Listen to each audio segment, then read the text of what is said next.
Hi guys, in this video I'm going to show you the process of creating one of my vector flats. This is for a patron, and I just want to show you the entire process because this one's going to be tricky. Let's check it out. Alright, this one is for Leigh. Thank you, Leigh, for your support. I very much appreciate it. Here we are in my folder for my vector flats, and I have become accustomed to using shortcut keys in Google Drive.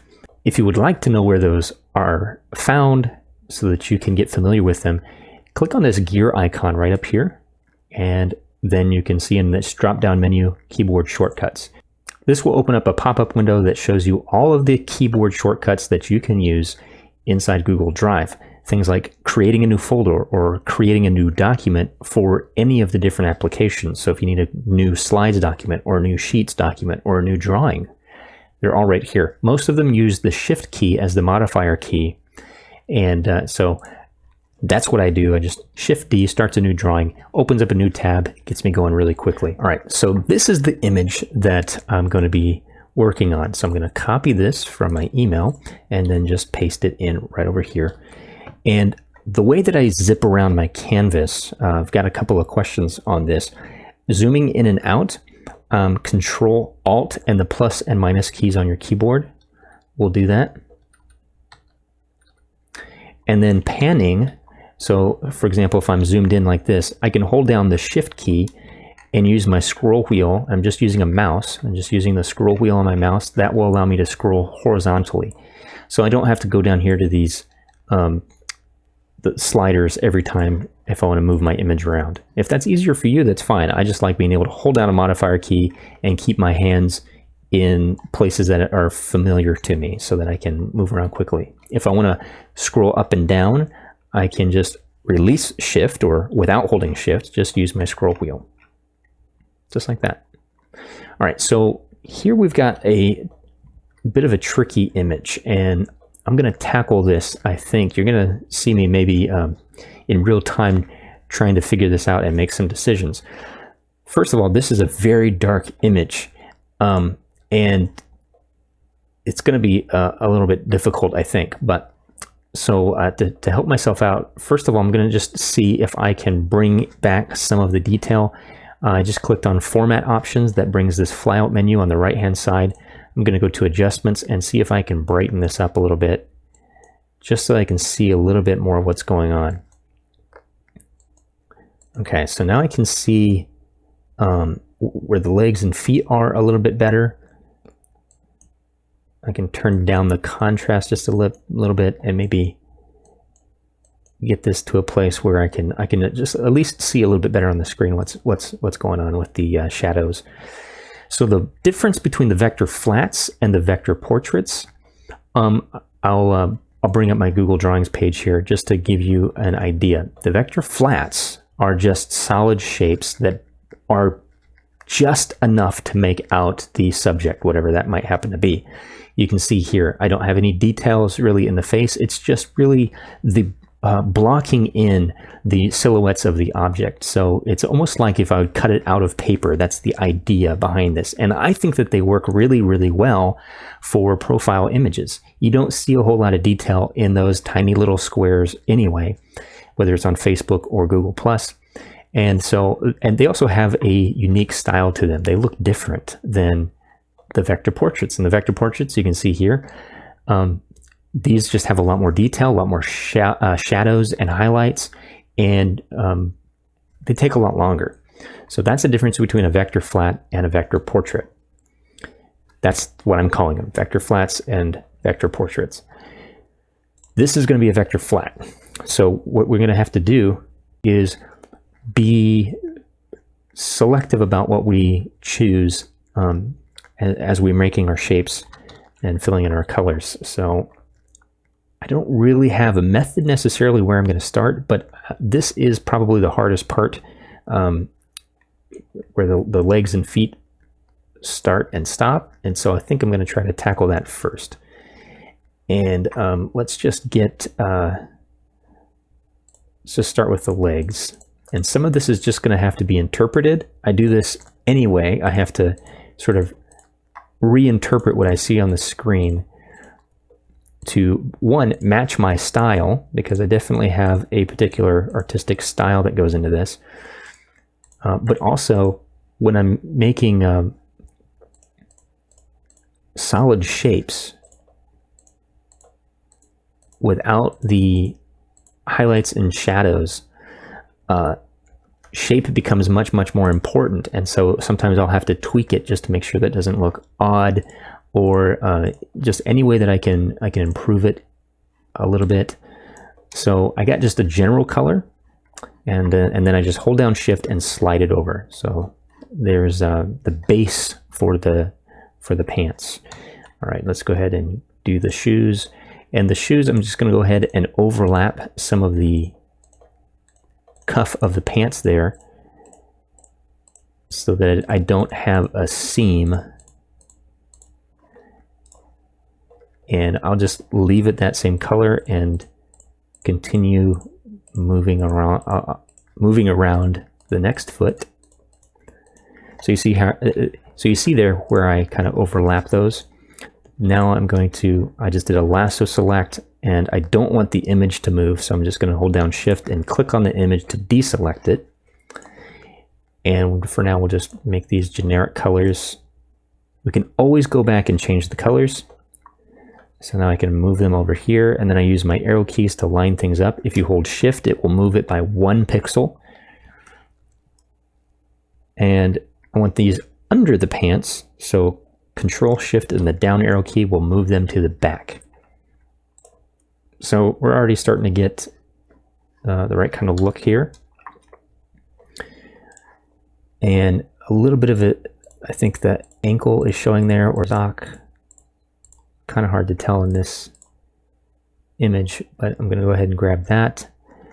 And for now, I'm just going to move it over. And then we'll do the rolled up cuffs here. I think that's what's happening in this image. So that's how I'm going to interpret it, and that's what we're going to create. There we go. Then I can move this back over here, and then Control down arrow. Let's make it a different color first. And there we have it. Now holding Shift, I can select these, and then using the control wheel, since I'm already holding Shift, I can pan horizontally. And then again, I'm holding down Shift and then pressing the arrow keys to get these lined up. Now I can already see that I'm going to have some adjustments to make, so I can double click on the shapes that I previously created to edit the nodes. And I just like to tuck things behind the other shapes that I want to sit on top. And this is where I can really tweak and make adjustments to really clean things up. Now these cuffs might be a little bit too light. That's just the default color. If you don't have something selected prior to making a shape, it will just use this default blue color to fill the new color that you created. And I think that's pretty good. That's probably good enough. All right. Next, all right, so we're doing this kind of in layers. So I know the feet and the legs are going to be kind of underneath this vest, right? And then we're gonna have a tricky part here with the coat, because the coat goes behind his pants, but on top of the vest on some of these parts. So let's just start with the vest. And again, because I'm creating solid shapes, I have to think about this in layers. And so I just want to get this entire vest here. And I'm even kind of imagining where it starts and stops underneath this coat, so that I have a solid shape to work with. And for now, we're just going to make it black, slide it on over to where it looks right about there. Okay, we're getting there. All right, so here's what I'm going to do. I'm going to do the back part of the jacket.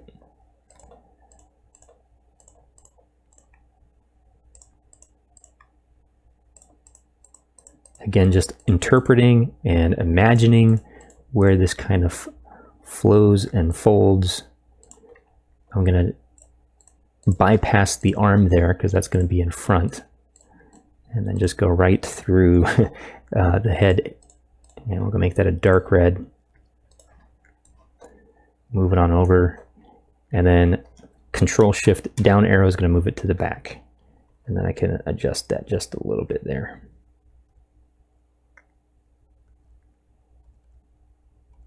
Right about there. Okay.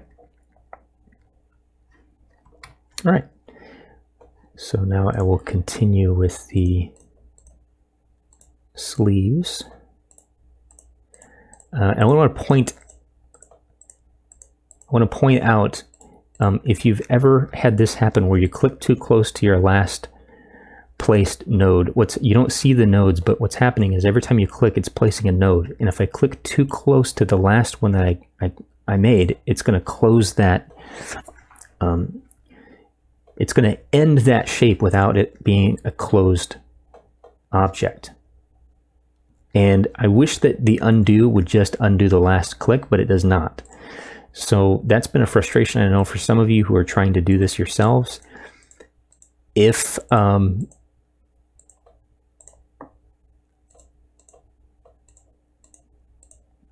that's something that I've been asking Google to fix. A workaround for now is just zoom in, zoom way in. If you have tricky spots where your clicks are going to be really close together, just zoom way in. Another thing you can do is make smaller selections or make smaller shapes. That way, if your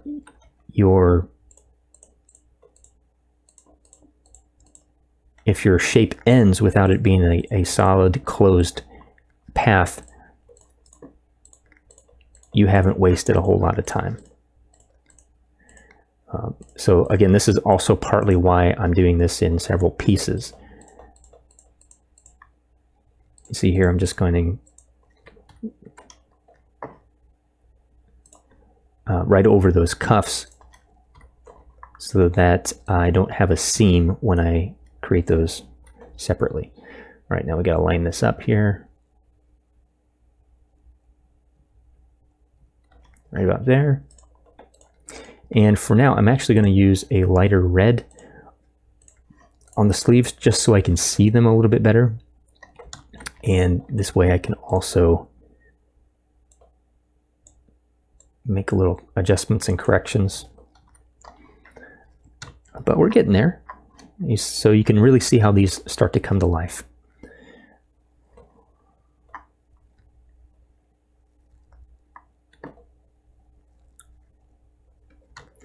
All right, let's go ahead and get this shirt.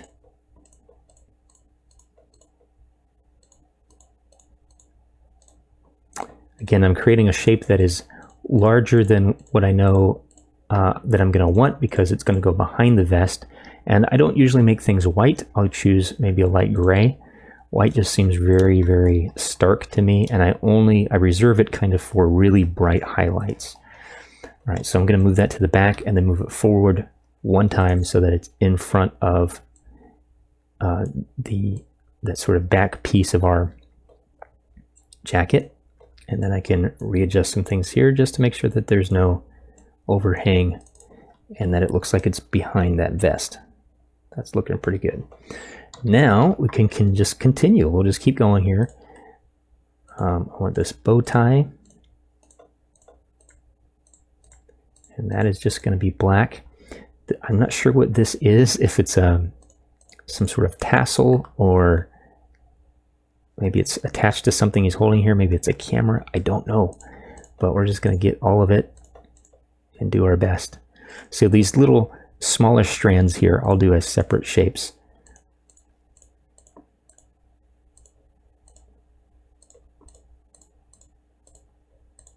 There we go. Remove my stroke and make it black. And we'll just move it right on over, line it up. Looks about right. Okay. Okay. It looks like this jacket has black lapels.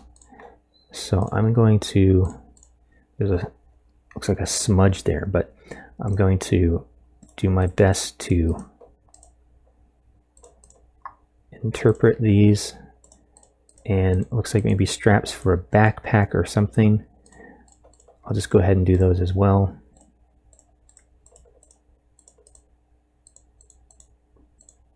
This is a very cool costume. I like it a lot.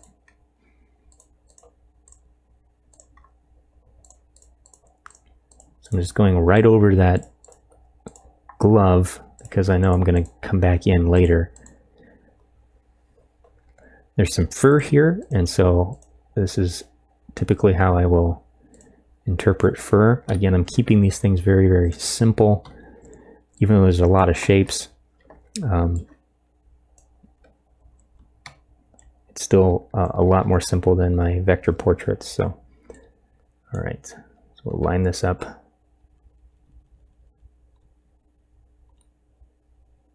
It needs to come this way, right about there. There we go.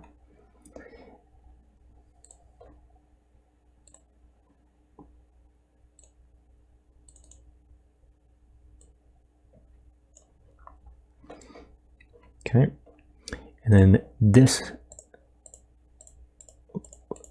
part of the jacket kind of comes in and folds over the body here and meets up with that lapel. At least that's what it looks like to me. Okay, right about there. Move it so that it's just on top of the vest.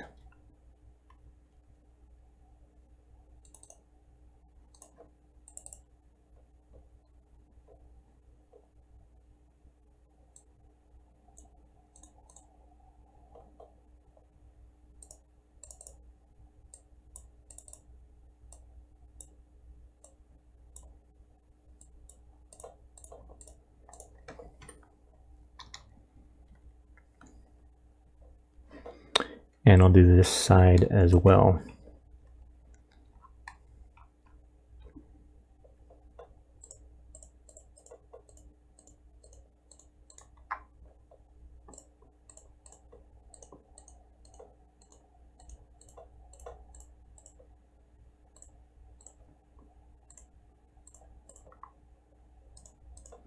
I think that it does help that I have a background in art and do a lot of drawing. But one of the things that really excites me about this particular kind of style and tool is that it's not necessary. I don't think you have to be an artist or have that background to create things like this.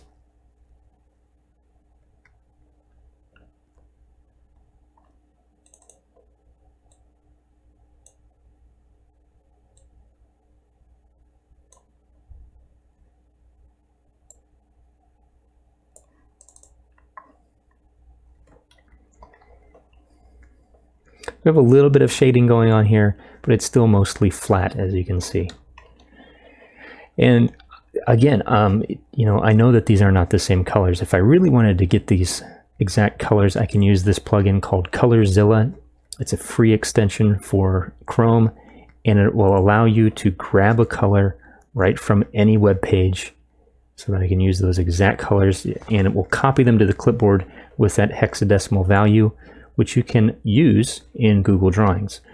But for the most part, I like to stick to the preset color palette in Google Drawings, because it has also been part of what's helped me develop this particular style. My colors are very bright, very bold, and very vivid, and very yes or no. Is it red? Then it's red. If it's magenta, then it's magenta. And so I might play with the colors a little bit, but for the most part, I'm going to stick to the colors and limit myself use constraint, and this Google Drawings helps me use constraint so that I can continue developing a style, much like you have seen in, you can check it out on googledrawings.org. And this will give you a great idea of how this all comes together. And it just starts to feel like a body of work that all kind of goes together. And that's really what I like. All right, well, back here.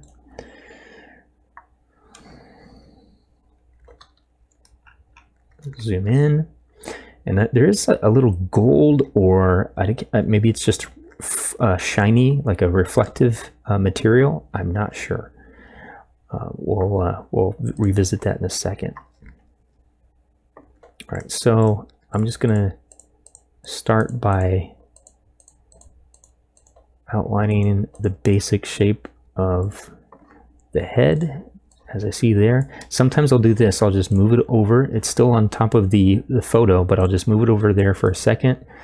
And we'll grab a color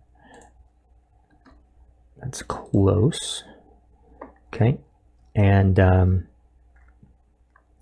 then let's do this. There's going to be a couple of different shapes here for the hat, and I cannot tell if this is in the background or if it's part of the hat, but it does look like a top hat, so I'm going to try to emphasize that.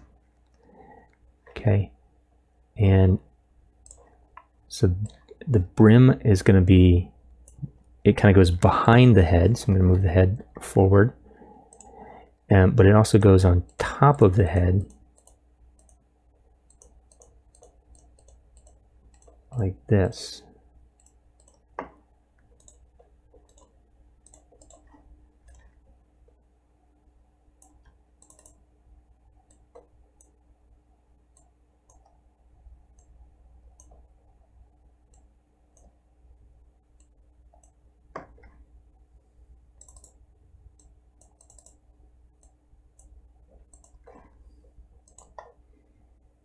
Okay. Now we'll get this big top hat here. I might even exaggerate it a little bit.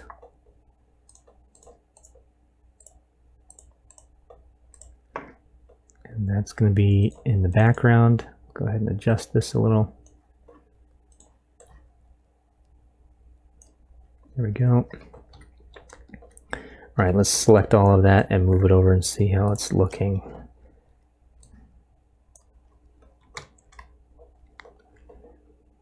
That's pretty close.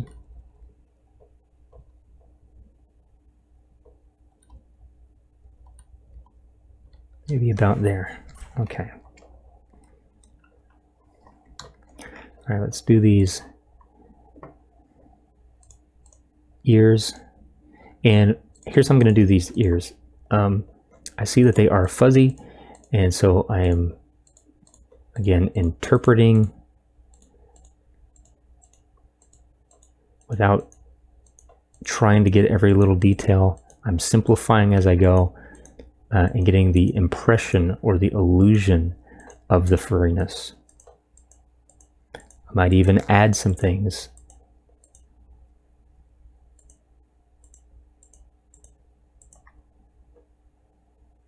Okay. And there's this checkered band that goes around the hat. We'll just get all of this in one go. Again, I'm making it gray, not white.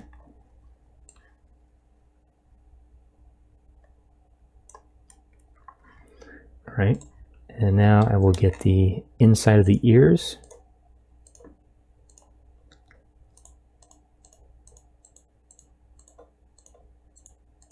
It's such a fun costume.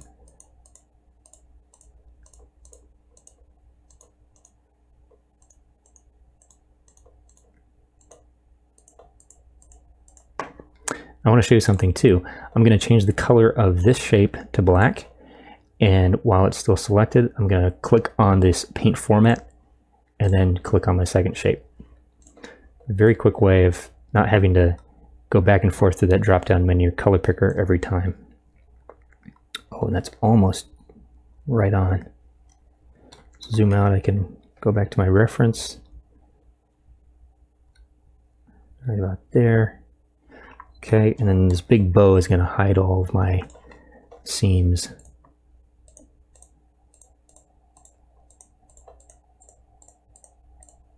I'm ignoring those JPEG artifacts. There we go. Make this dark red. Slide it over. I'm holding Shift. Big bow.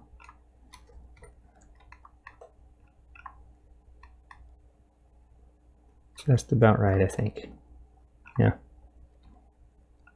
All right, so now let's get some of this makeup.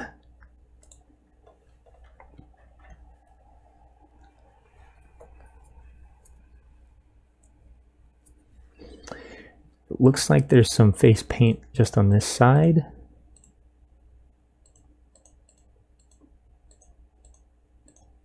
Okay, and we'll make it gray. And then these kind of bunny cheeks, and I don't know if these are like fangs. So I'm gonna do my best here. I think that these are like rabbit teeth, and so I'm gonna make them look like rabbit teeth.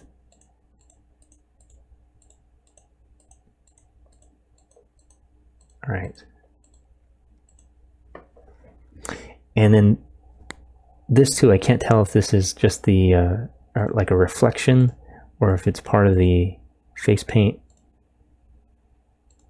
But we'll go ahead and grab that anyway.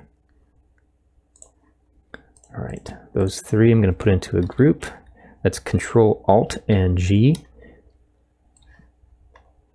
Slide them over.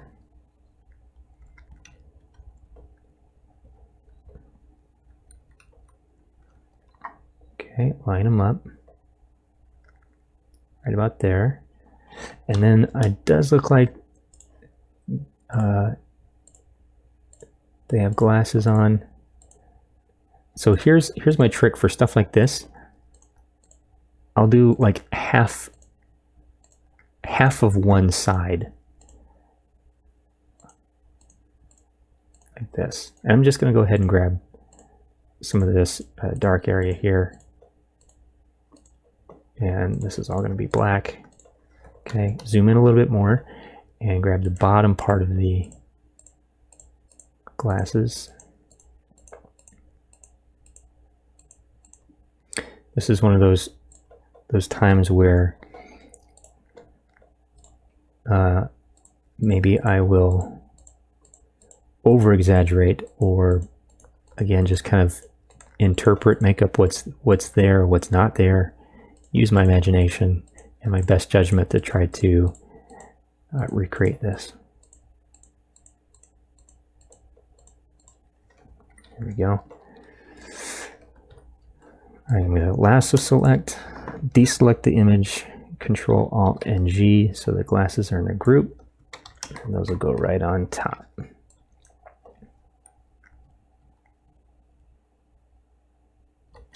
And I think that we can maybe readjust. I want this hat to show, even if it doesn't in the original photo, I want it to show underneath that bow, just to make sure that it's easy to see what that is. And then we'll bring up some of this to meet it right about there. And let's go ahead and fix this gap and round out the glasses a little bit better.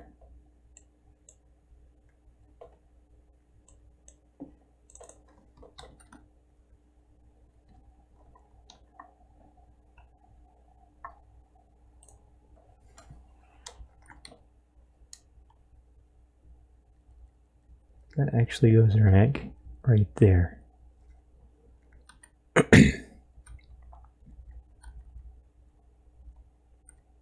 Right about there. Okay, so now I can adjust this.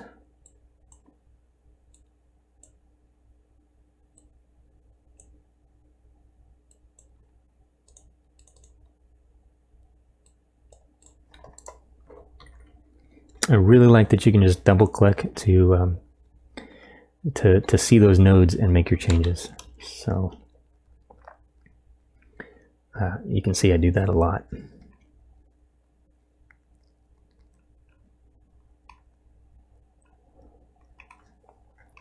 Again, I'm not doing any detailed features. There's enough detail in this already, just with the flat, solid shapes for the vector flat. All right, let's go ahead and do these cuffs and the gloves. And what I'm going to do is just do all of the. In fact, I'm just going to ignore that there's an object in his hand for the moment, just so I can get the basic shape of what I see. And what we'll do is go back in and do that checkered pattern. Okay, we'll make it light gray.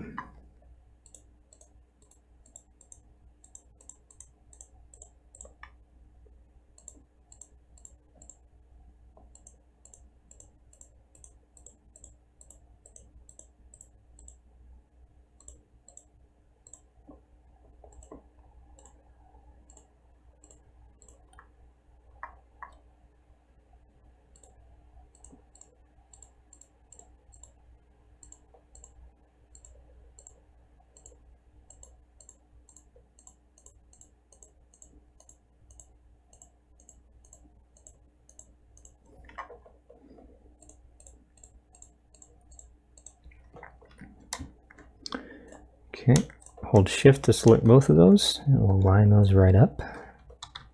Zoom in a bit. Make sure this hand looks right.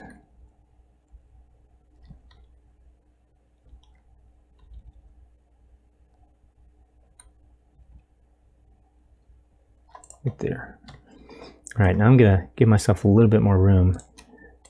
Move this whole thing over. Okay, and let's just get the. Like I said, I'm not sure if this is some sort of jewel or a camera. I don't know what this is, but we're just gonna make it maybe a lighter, a little bit darker gray, just so that you can see.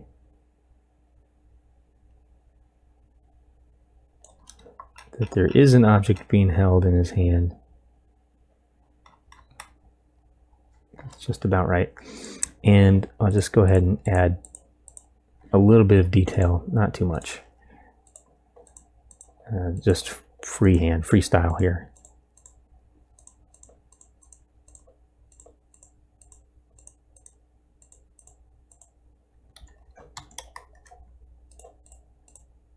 I kind of like the idea, since this is a costume of kind of a fantastical character, which I love, that maybe it's some sort of jewel or crystal ball or something. That's kind of neat. All right, let's grab this. We got a little sliver here where his fingers part, and you can see the end of his cane. We'll make it black. And zoom out a bit. This one's going to be tricky. Let's see. I can kind of see where it ends. So maybe we'll start there and bring it up. And this is actually going to go behind his hand. So I'm going to try to make as few clicks as possible to keep that very straight. Select both of those shapes. And I'm not going to put them into a group because one of the shapes is going on top and one of them is going underneath. And let's just get them lined up here. Let's look back over at our reference. Okay, this is going underneath, so send it to the back. It's just about right. Move it over. Right on.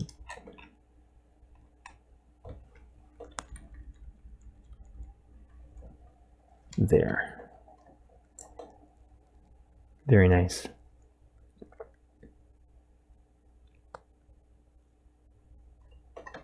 All right, there are a couple of details here that, yeah, I definitely want to get some of these details. But what I'm going to do is I'm actually going to go to the scribble tool because I don't know what these are. Just going to draw in some lines, and I'm going to make them kind of stylized here. Let's do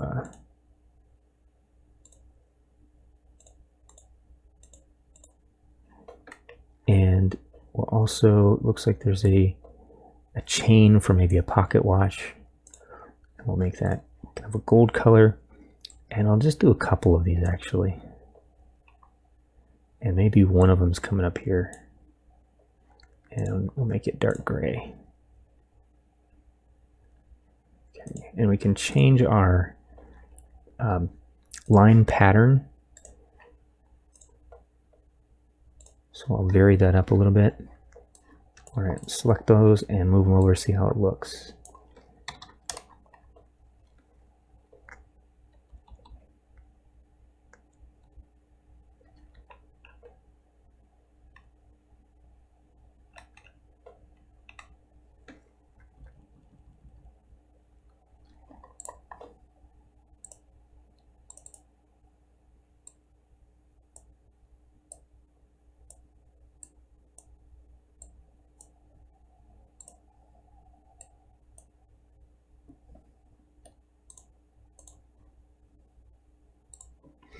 I can always move these behind and then begin moving them up just so that they're on top of the right objects.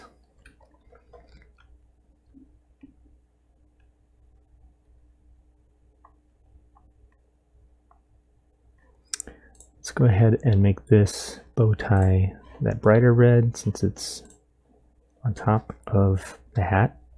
I want it to match. All right, now we get some checkered pattern here.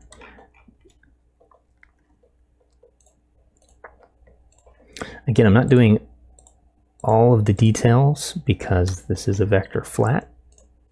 So it still has to look flat, almost like it's cut out of paper.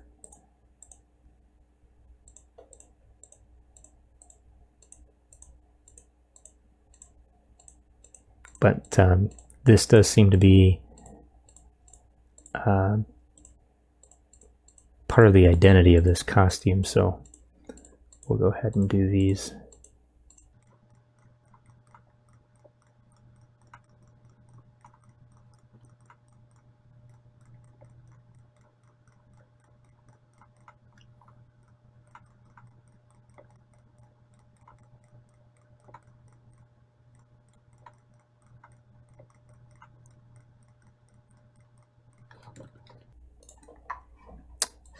Lasso select those, deselect the photo, put them into a group so it's easy to select them later. And it looks to me like I've got misaligned, so we're gonna clean that up a little bit. Here we go. Okay, and the other one, lots of little squares. Remove my stroke, make it black. There we go.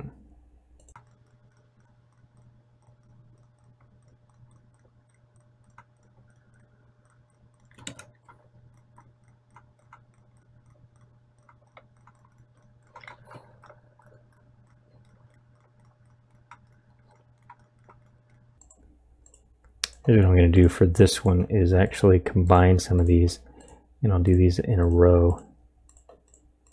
It just happens to work out for this side a little bit better.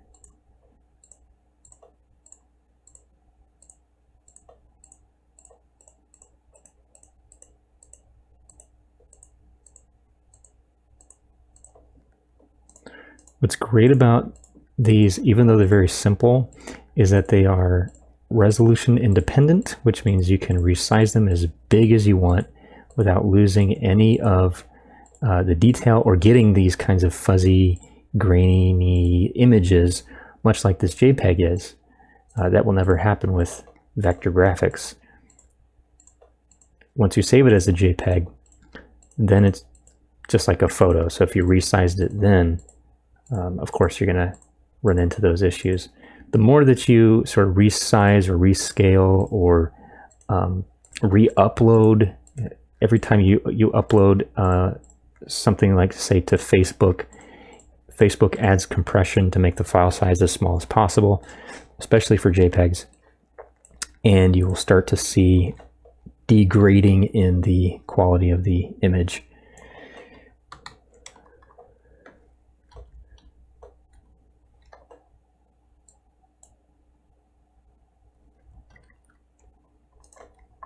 Wonderful. Okay, got a little bit right up here on the hat.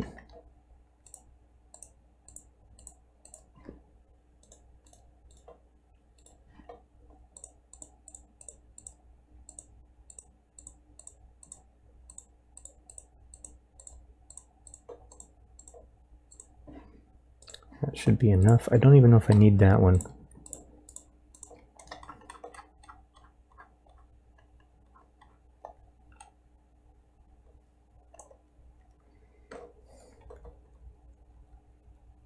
Okay, and I'm going to move it, control and the down arrow until it's behind the bow, but on top of the band there. Let's do that. We'll move that one in just a little bit.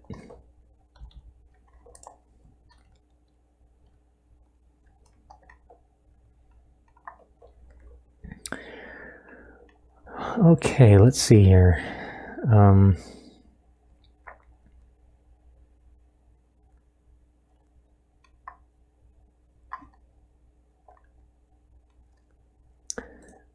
This looks a little too light to me now. There we go. And even though I can't really tell in the photo, it looks like it should just peek out there, whether that's an ankle or a sock. And then we'll move that above the shoe. That looks better.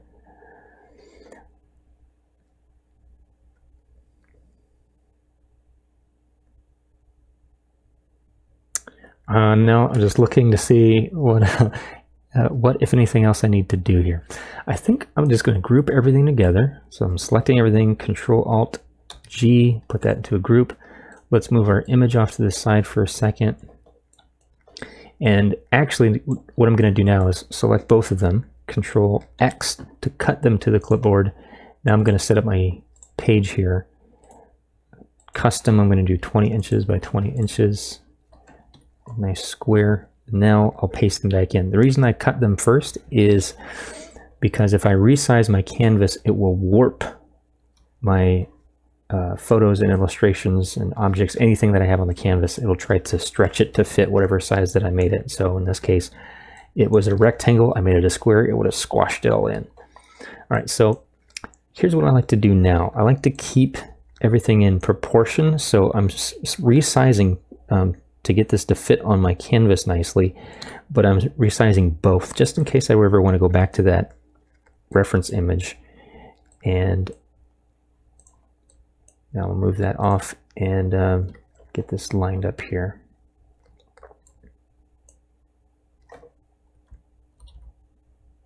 Let's see, I like him a little bit more, maybe like that.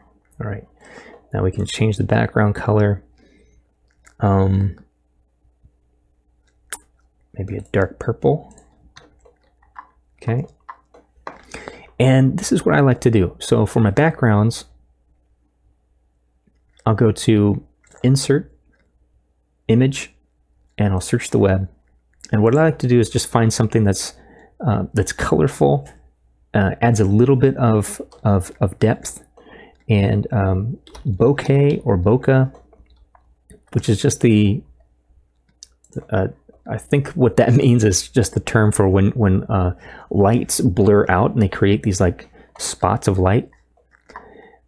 I'm going to use some of that in the background. Then I'm going to double click and grab my cropping bars here, pull them in, and if I hold Control, it will do both sides, and then it sizes it just right up to the size of my canvas there. Then I'm going to go to Format Options and lower the opacity, maybe to around 75, maybe 770. Looks good. Yeah, I like that. Very stylized, very crisp and clean, fine lines, simplified, so it's still that sort of paper cutout look. And I think I got all the major details in there that it needs to still be recognized as this fantastic costume. And so now what I'm going to do is I'm going to save this out. And thank you, Leigh, by the way. And so I'll download this as a PNG. And I also, just so everybody can see this process, with that semi-transparent blurry background, I can now play with my background a little bit. So maybe I just change the background color. I start to get all these other options here.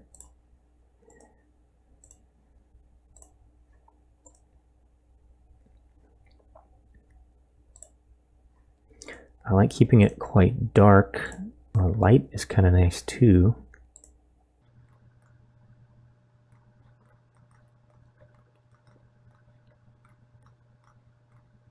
Let's do maybe like this yellowish orange one here. Okay, download as a PNG.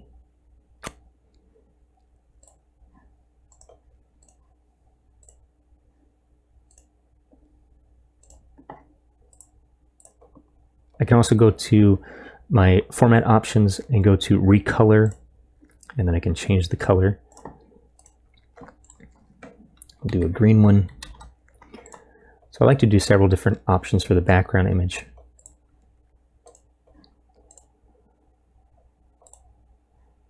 Let's do this one.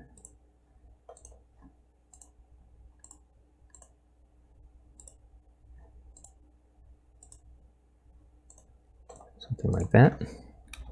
And there we go. And then Leigh will also get a link to this image so that they can have more than just the cropped out images. They can have access to all of these shapes and vectors. They'll be able to change the colors if they want, manipulate anything just like you saw me doing, and it will be a unique copy that will live in their Google Drive. That's what I do for all of my patrons. Thank you guys for your support. I hope this was interesting and you hopefully learned something from this video as well. Thanks for watching. Bye for now.